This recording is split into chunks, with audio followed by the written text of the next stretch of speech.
Multiple sclerosis affects 2.5 million people worldwide. The average person in the United States has a 10% chance of developing multiple sclerosis. The Multiple Sclerosis Foundation estimates that currently more than 400,000 people in the United States have multiple sclerosis. In the United States alone, about 200 new cases are diagnosed each week. Multiple sclerosis, also known as MS, is an unpredictable disease of the central nervous system, which is made up of the brain, spinal cord, and optic nerves.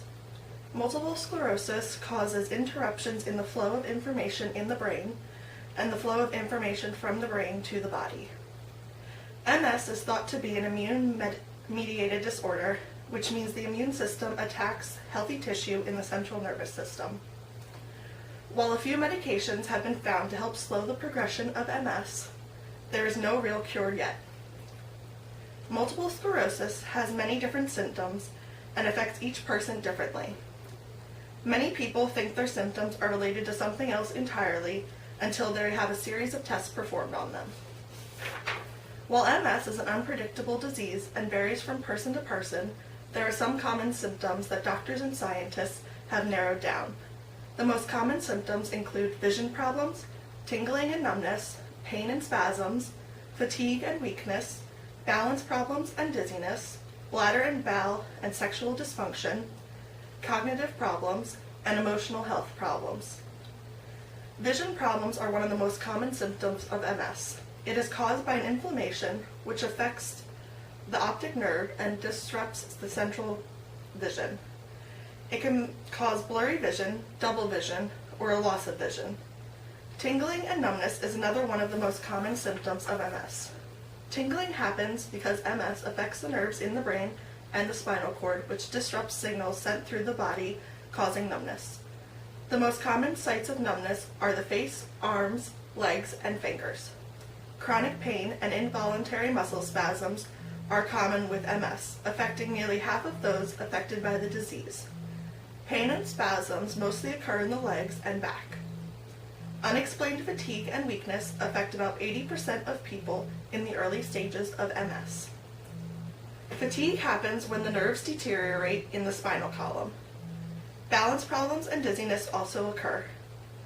Bladder problems occur in about 80% of people with MS, and about half of the people diagnosed with MS develop some kind of issues with their cognitive functions, such as memory problems, shortened attention spans, language problems, and difficulty staying organized. Depression is also common in people with MS. Some of the less common symptoms include hearing loss, seizures, uncontrollable shaking and breathing problems, slurred speech, and trouble swallowing. Once a patient is diagnosed with these symptoms, a neurologist will perform multiple tests to diagnose multiple sclerosis. Tests such as a neurological exam to check for impaired nerve function, an eye exam to evaluate and check for eye diseases, and a spinal tap. A spinal tap is a test involving a long needle that's inserted into your spine to remove a sample of cerebrospinal fluid, the fluid circulating around your brain and spinal cord.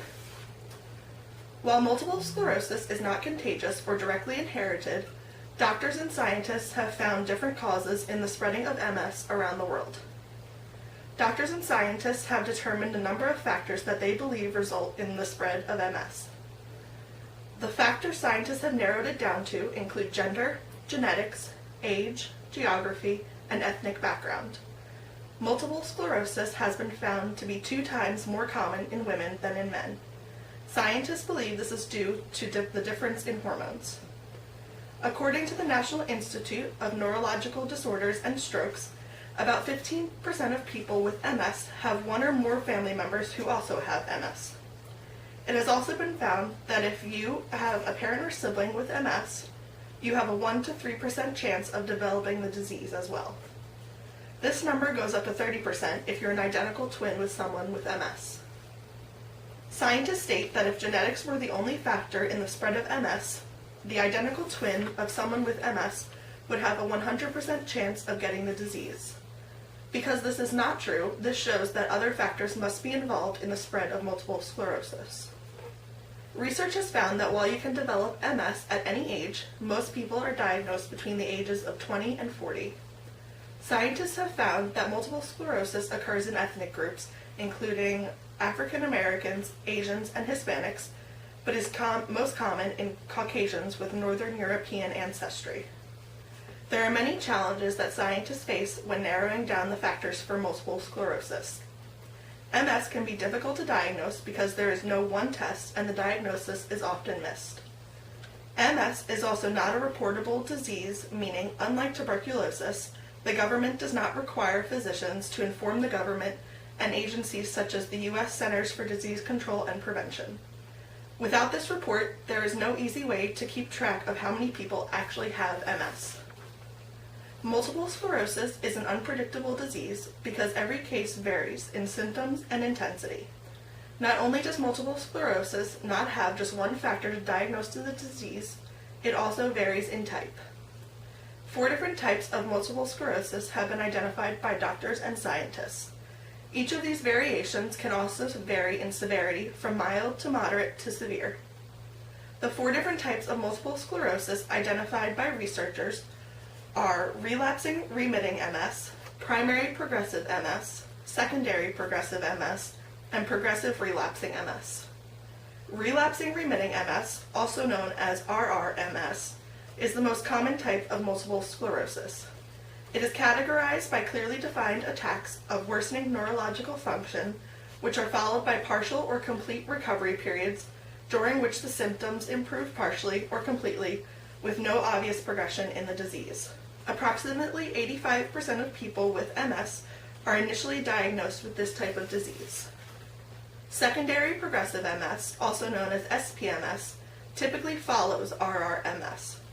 Most people who are initially diagnosed with RRMS will be transitioned to SPMS, meaning the disease has begun to progress more steadily. This may or may not include relapses. Primary progressive MS, also known as PPMS, is characterized by steadily worsening neurological function since the beginning of the diagnosis. In this variation of multiple sclerosis, there are no relapses or remissions. Approximately 10% of people are diagnosed with this type of MS. Progressive relapsing MS, also known as PRMS, is the least common type of multiple sclerosis. It is categorized by when the disease steadily progresses from the beginning, with occasional remissions along the way. People with this type of MS may or may not have remissions following attacks, and the disease continues to progress without remission. Multiple sclerosis affects all different kinds of people around the world in many different ways, and every case of MS differs from the other. While MS is an unpredictable disease and varies from person to person, there are some common symptoms that doctors and scientists have narrowed down. Doctors and scientists have also determined a number of factors that they believe result in the spread of multiple sclerosis, including gender, genetics, age, geography, and ethnic background. There are 4 types of multiple sclerosis that have been identified by doctors and scientists, each varying in severity from mild to moderate to severe. Multiple sclerosis is an unpredictable disease of the central nervous system that interrupts the flow of information in the brain and the flow of information from the brain to the body. While a few medications have been found to help slow the progression of MS, there is no cure yet. Hopefully, with the publicity that multiple sclerosis has been seeing in the past couple of years, doctors and scientists will soon be able to find a cure. Thank you.